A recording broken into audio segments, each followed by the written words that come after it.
presaditvijo krvotvornih matičnih celic pri odraslih zdravimo na dva načina. Avtologna presaditev, glavna indikacija za zdravljenje so limfomi, predvsem disciplinirani plazmocitom, redke akutne levkemije. Potem je pa alogenična presaditev krvotvornih matičnih celic, kjer imamo sorodnega oziroma nesorodnega darovalca.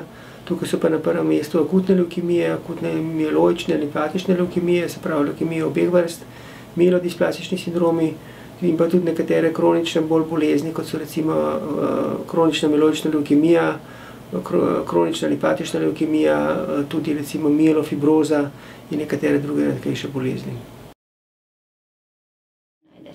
Problem v Sloveniji je, da imamo malo bratov, sestra, tako da ponavadi sorodnega darovalca ne najdemo oziroma ga najdemo samo nekje tretjini bolnikov ali pa še malo manj, tako da iščemo nesorodnega darovalca, ki ga najdemo nekje v 80% vseh primerov.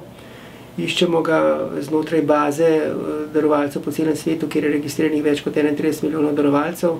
Pogledamo tudi registre popkovnih krvi, če je potrebno, skratka vse, kar leze in gre v narekovaju.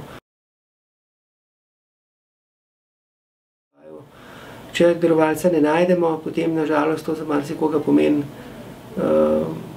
konec igre v narekovajih lahko. Dejansko nekatere bolezni lahko pozdravimo samo s presaditvijo in če tega ni, potem se bolniku lahko zelo slabo piše. Darovalcev si želimo predvsem mladih, čim mlajših 20-25 let, ker bojo dolgo v registru, ker to tudi nenazadnje nekaj stane, dolgo bojo na voljo, zdravi so. In mislim, da je veliko mladih družbeno angažiranih na tak drugačen način, nezadovoljnih z okoljem, ki jih obdaja. Tako da jaz mislim, da za take ne bi smelo biti to težava, da se vključijo v take registre in na ta način tudi dejansko, ne samo z jezikom, kar je dostikrat primer, probajo narediti neko dobro delo.